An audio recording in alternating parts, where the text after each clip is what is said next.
So guys, Soni sir के platform में आप सभी का एक बार और दिल से स्वागत करता हूँ। तो आज की इस वीडियो में हम करेंगे class 10th chapter number 3 metal and non metal के कुछ एक्सरसाइज वाइज क्वेश्चन। पिछली वाली वीडियो में हमने जो 1 से लेकर 10 तक क्वेश्चन करे थे उसकी लिंक मैं डिस्क्रिप्शन में शेयर कर दूंगा। और आज की इस वीडियो में हम करेंगे इसके 11 से कुछ 16 क्वेश्चन, आगे वाली नेक्स्ट क्वेश्चन। तो क्वेश्चन नंबर 11 में देख लेते हैं सबसे पहले।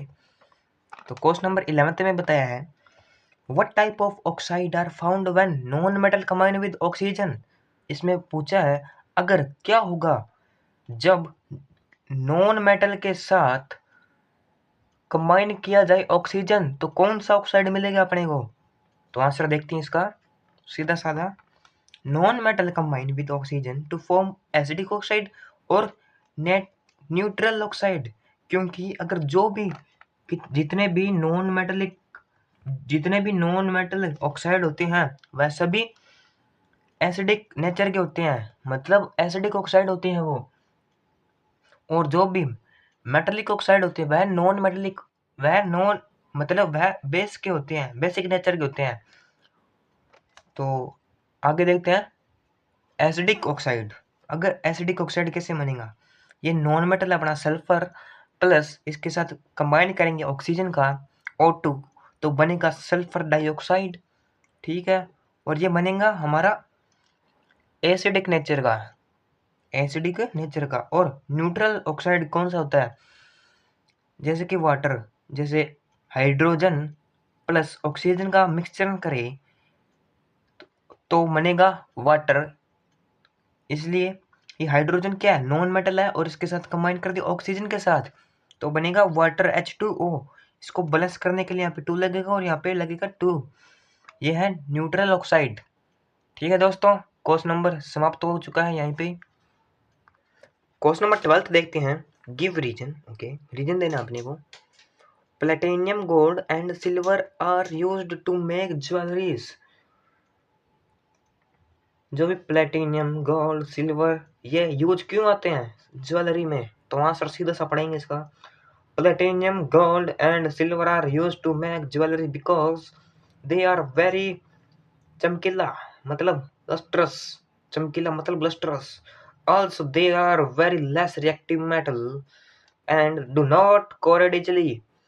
इसमें इतना ही बताया गया है कि यह बहुत चमकीले होते हैं, ये लेस रिएक्टिव होते हैं और ये इन पर जंग नहीं लगती इजीली। इसका आंसर इतना सही है। क्वेश्चन नंबर 12 का बी पार्ट देखते हैं। Sodium, potassium and lithium are stored under oil. जो सोडियम, पोटेशियम एंड लिथियम को ऑयल के अंदर स्टोर क्यों करा जाता है, आंसर देखेंगे। Sodium, potassium, lithium are very reactive metal and catch fire when exposed to air. This is due to their low ignition temperature and high reactivity। इसमें इतना ही बताया गया है जो सोडियम, पोटेशियम और लिथियम होते हैं ये सबसे ज्यादा रिएक्टिव मेटल होते हैं और ये फायर को जल्दी से कैच कर लेता है जब इसे एयर में एक्सपोज करा जाए। और this is due to their low ignition temperature, और ये बहुत ही लो टेम्परेचर के साथ हाईली रिएक्टिव मेटल होते हैं। अगर इसे एयर में रखा जाए तो ये फायर को कैच कर सकते हैं और ये वेरी रिएक्टिव मेटल होते हैं। इसका आंसर इतना सही है। क्वेश्चन नंबर 12 का सी पार्ट देखते हैं। Aluminium is a highly reactive metal yet it is used to make alternate मतलब बर्तन फॉर कुकिंग। जो एल्यूमिनियम होता है वो हाईली रिएक्टिव मेटल होता है, पर इसे यूज किया जाता है बर्तन बनाने और कुकिंग के बर्तन बनाने के लिए। क्यों यूज किया जाता है एल्यूमिनियम को, हालांकि ये बहुत ही रिएक्टिव मेटल है। तो आंसर देखेंगे सीधा साधा। Aluminium form a layer non reactive, मतलब एल्यूमिनियम बनाता है एक नॉन रिएक्टिव लेयर। ये कटा हुआ है दोस्तों, और ये भी थोड़ा ध्यान रखें। एल्यूमिनियम बनाता है non reactive layer of aluminium oxide on it its surface. This layer prevent aluminium to react with other substance.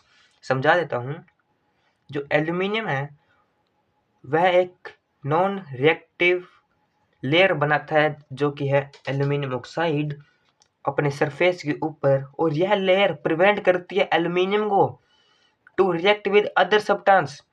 जो ये एल्यूमिनियम ऑक्साइड की लेयर होती है ना, ये एल्यूमिनियम को प्रोटेक्ट मतलब प्रिवेंट करती है ताकि ये किसी अदर सब्सटेंस के साथ रिएक्ट ना करे। इसका आंसर इतना ही है। क्वेश्चन नंबर 12 का डी पार्ट देखते हैं।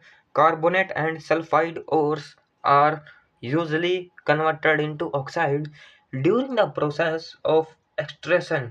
मतलब जो कार्बोनेट एंड सल्फाइड ओर होते हैं उसे इजीली कन्वर्ट किया जाता है ऑक्साइड में during the process of extraction.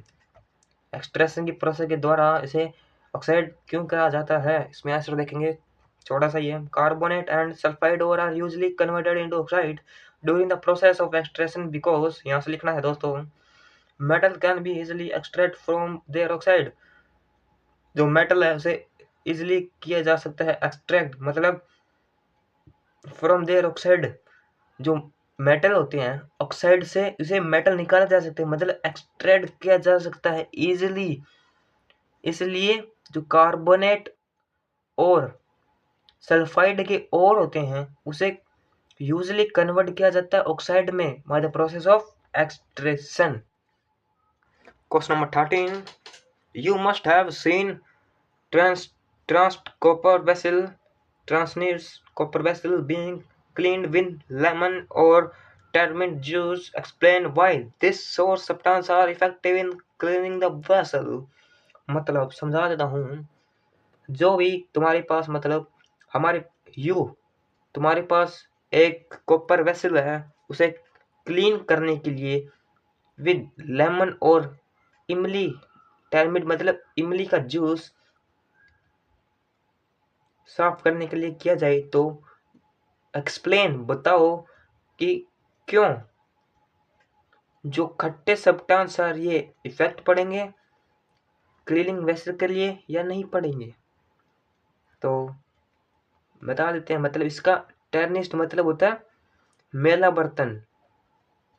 मेला, अगर कोई मेला कॉपर का वेसल है उसे क्लीन कराया जाए लेमन और इमली के जूस से, तो बताओ कि कैसे वो है खट्टे सब्सटेंस इस पे इफेक्ट पड़ेंगे क्लीनिंग वेसल में या नहीं।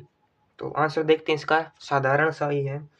The sour substance such as lemon और टर्मरिक जूस, लेमन नींबू का जूस और इमली का जूस, कंटेन एसिड, इसके अंदर एसिड होते हैं। This acid dissolve the coating of copper oxide, ये एसिड होते हैं ये डिसॉल्व कर लेते हैं जो इसके ऊपर कोटिंग की ऑफ ऑक्साइड की लेयर होती है, और present on the surface of tarnished मतलब मेला copper vessel and make them shining red brown again. समझा देता हूँ एक बार और वापिस से। जो भी ये खट्टे सब्सटेंस होते हैं such as lemon and turmeric juice, उसके अंदर एसिड होता है, हम सब जानते हैं, और यह एसिड डिसॉल्व कर लेता है जो इसके ऊपर कॉपर ऑक्साइड की लेयर होती है, और प्रेजेंट होता है ये सरफेस के ऊपर मतलब कॉपर वेसल के ऊपर, जिससे ये मेला हो जाता है और इसे वापस बना देता है शाइनिंग और रेडिश ब्राउन अगेन। आंसर इतना ही है इसका दोस्तों। क्वेश्चन नंबर 14 देख लेते हैं। Difference between metal and non metal on the basic of their chemical property, मतलब मेटल और नॉन मेटल की केमिकल प्रॉपर्टी बतानी है अपने को। जैसे यहाँ पे पहला पॉइंट देखते हैं मेटल का, मेटल फ्रॉम बेसिक ऑक्साइड और एम्फोटेरिक ऑक्साइड। जो मेटल होते हैं वह ऑक्साइड कौन से नेचर के बनाते हैं, बेसिक ऑक्साइड के और एम्फोटेरिक ऑक्साइड, और जो नॉन मेटल होता है वह एसिडिक और न्यूट्रल ऑक्साइड बनाते हैं। हमने ये एसिडिक और पहले पढ़ा था। Second point, metal replace hydrogen from acid and form salt. जो मेटल होते हैं रिप्लेस कर देते हैं हाइड्रोजन को किससे, एसिड से, और बनाते हैं साल्ट। और जो नॉन मेटल होते हैं दोस्तों, do not replace hydrogen from acid, जो नॉन मेटल होते हैं वह रिप्लेस नहीं करते हाइड्रोजन को एसिड से। तीसरा point, metal form chloride, metal बनाते हैं chlorides which are ionic compound, जो कि आयोनिक कंपाउंड होते हैं। Non metal form chlorides which are covalent compound, यह भी क्लोराइड बनाते हैं, लेकिन ये कोवलेंट कंपाउंड होते हैं और ये आयोनिक कंपाउंड होते हैं। इसका फोर्थ पॉइंट देख लेते हैं। React with water to form oxide and hydroxide, they do not react with water, मतलब जब एसिड रिएक्ट करेगा, नहीं मतलब जो मेटल रिएक्ट करेगा वाटर के साथ, जो कि बनाएगा ऑक्साइड और हाइड्रोक्साइड, और नॉन मेटल नहीं रिएक्ट करेगा वाटर के साथ। कुछ 4 पॉइंट है, इसमें इतना ही लिखना है क्वेश्चन नंबर 14 में। तो दोस्तों 15वां क्वेश्चन नहीं करेंगे क्योंकि वह कभी आता नहीं है और ना ही वह इम्पोर्टेंट है, और साथ में यह कभी करने वाला क्वेश्चन नहीं होता 15। तो क्वेश्चन नंबर देखते हैं 16। Give reason why copper is used to make hot water tank and not steel alloy of iron. Steel can alloy of iron.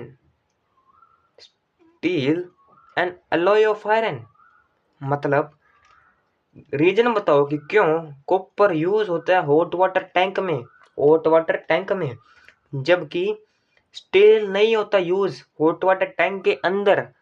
समझाइए। आंसर देखते हैं। Copper is better conductor of heat than steel, जो copper होता है better conductor होता है heat का steel से, और जो कॉपर है does not corrode easily but steel corrode easily. Copper होता है उस पर जंग नहीं लगती, मतलब खराब नहीं होता इजिली, बट स्टील खराब हो जाता है। और ये copper does not react with water at any temperature, whereas iron react with water on heating. जो कॉपर होता है वो रिएक्ट नहीं करता वाटर के साथ, और जो कि और ऐड कौन से किसी भी टेम्परेचर में कॉपर वाटर के साथ रिएक्ट नहीं करता, जबकि आयरन रिएक्ट करता है वाटर के साथ जब वो हीटिंग हो, मतलब जो हॉट हो चाहे एनी टेम्परेचर। तो दोस्तों chapter number 3 metal and non metal के कुछ एक्सरसाइज वाइज क्वेश्चन हमने इस वीडियो में कर लिए हैं। अगर आपको पहले वाली वीडियो नहीं देखी और देखना चाहते हो तो डिस्क्रिप्शन बॉक्स में देख सकते हो, और ये कुछ काटा इसलिए मारा है क्योंकि यहाँ पे कुछ गलती हो चुकी है दोस्तों। तो चैप्टर नंबर यहीं करते हैं हम समाप्त। आने वाली वीडियो में हम आगे वाले चैप्टर के कुछ क्वेश्चन करेंगे। तो बाय बाय।